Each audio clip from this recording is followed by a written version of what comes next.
What's up, booktube? Welcome back. My name is Laura if you're new here, and today I'm recommending some books for Transgender Day of Visibility.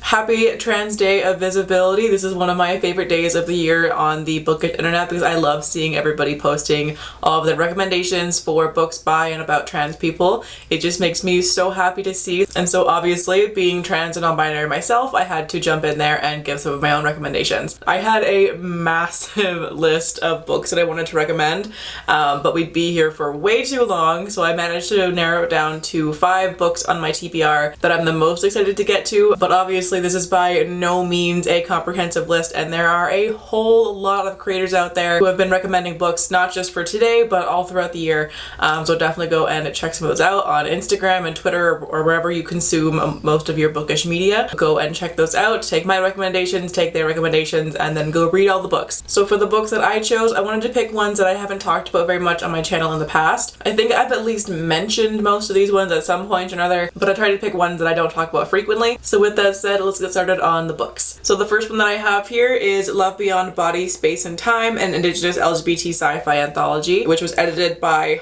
Nicholson. So this one is an anthology written by a whole bunch of queer and two-spirit Indigenous authors. And I never know how to summarize anthologies, so I'm just going to read the Goodreads synopsis here. It says, Love Beyond Body, Space and Time is a collection of Indigenous science fiction and urban fantasy focusing on LGBT and two-spirit characters. These stories range from a transgender woman trying an experimental transition medication to young lovers separated through decades and meeting far in their own future. These are stories of machines and magic, love and self-love. And then it goes into the list all of the stories and the authors that are included in this collection. So yeah, not too much information there as to like what's actually involved in these different stories here, but they're all sci-fi and fantasy, which is my favorite thing in the world. I did read one, I think earlier this year, called Love After the End, which is the same kind of anthology, so I'm not sure if those two are like paired together or if they just happen to have really similar titles and really similar content. But either way, that one was fantastic, so I'm hoping this one will be just as good. Next up is No Man, a Woman Born by Anna Mardoll. This one is also a anthology centering entirely on trans and non-binary characters, and this one is a collection of 7 fantasy stories in which transgender and non-binary characters subvert and fulfill gendered prophecies. These prophecies recognize and acknowledge each character's gender even when others do not. So what I can tell from the synopsis, these are all just like really fun fantasy stories, it seems like. There are characters who use neo-pronouns in here, which I love to see. It makes me so happy to see more authors using neo-pronouns in their books. And yeah, just overall, it seems like it's going to be a really fun anthology, and I can't wait to get to this one. Next up, I have The Deep and Dark Blue by Niki Smith. This one is a graphic novel about the children of nobles, and a political coup has just usurped their house, and now they have to run. So these two twins, they have to disguise themselves as women in order to sneak into the Communion of Blue, which is an order of magical women who spin the threads of reality to their will, which sounds cool as hell. So as they're there in hiding, the one sibling is looking forward to getting back to their life as a boy, whereas the other one wants to stay there because she's finally found somewhere where she can live as a woman as she's always wanted to. So that's kind of the gist of the plot there. It sounds really good. The art style looks beautiful and so colorful and vibrant, and I've heard some really great things about this one as well. Now, I would not be able to do this video without mentioning Aiden Thomas, who is the author of Cemetery Boys, which is a book that I read I think 2 years ago or so and completely fell in love with, but I suck and have not read his newest book yet, which is called Lost in the Neverwood. I don't actually know much about this book and like what actually happens in it, but I know that it's a Peter Pan retelling. I don't think there are trans characters in it, but Aiden Thomas is a transgender author. In terms of the plot, I think it has to do with like after Wendy got back from Neverland, some children start to go missing and the people look to her for answers. I don't really know why they're asking her where these kids went, and then I think she ends up like running into Peter or something. I'm not really sure where it's gonna go, but it sounds really interesting. I heard amazing things about it when it first came out, and I'm so mad at myself that I haven't read this one yet. Like, how dare I? Another one that I am so mad at myself that I've been putting off is The Witch King by H.E. Edgmon. This one came out around like mid last year, and it got so much hype and so much buzz, and I wanted to read it so badly, but I just kept not doing it. I think it's a pretty big book. Yeah, it's 430 pages. That's probably why I didn't get to it right away, because I don't often read books that are over like 350 pages, to be honest. Big books scare me.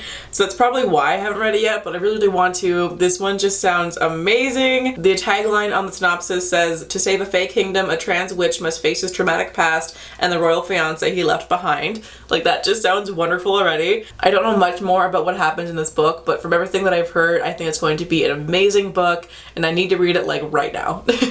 Next up is Light from Uncommon Stars by Ryka Aoki. This is another one that got quite a bit of hype when it first came out, and I've heard nothing but amazing things about it since then. I'm honestly a little confused by what actually goes on in this book, but according to the tagline, it's an adventure set in California's San Gabriel Valley with cursed violins, Faustian bargains, and queer alien courtship over fresh-made donuts. What else could you possibly need from a book? I mean, that just sounds amazing. But from what I remember of the synopsis, I'm trying to not like read the synopses because I like to kind of forget them before I read them. So I'm trying to not read them right now, but I'm also struggling to describe them. So what I remember is our one main character, she made some kind of deal with a devil or something, and in order to pay off her debt to the demon, devil, whatever it was, she has to give it the souls of other people, I think. And while doing that, she meets, I think, 2 other women who just change her life for the better, and it becomes this beautiful, heartbreaking story, and it just sounds wonderful. And like, seriously, I've heard only good things about this one. I have not seen a singular bad review for it, ever. And finally, the last book on this list is Hell Followed With Us by Andrew Joseph White. This one hasn't been released yet. It's coming out on June 7th. But like, look at this cover. Oh my god, I'm obsessed with this cover. It is so, so beautiful. It's freaky. It scares me a little bit because all the eyes.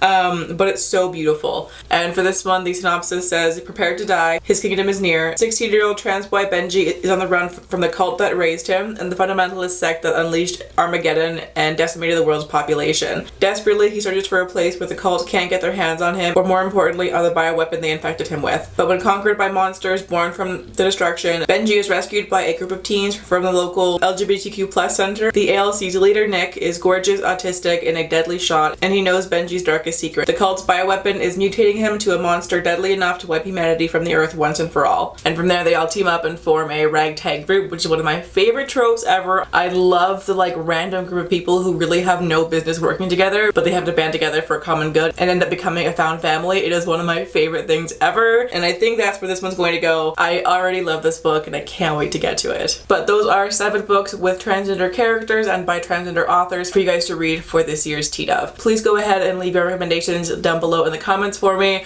I would love my comments to be filled with recommendations of other trans books. That would make my heart so happy, so please go right ahead and do that. But in the meantime, thank you all so much for watching. I hope you're having a fantastic day wherever you are in the world, and I will catch you in the next video. Bye!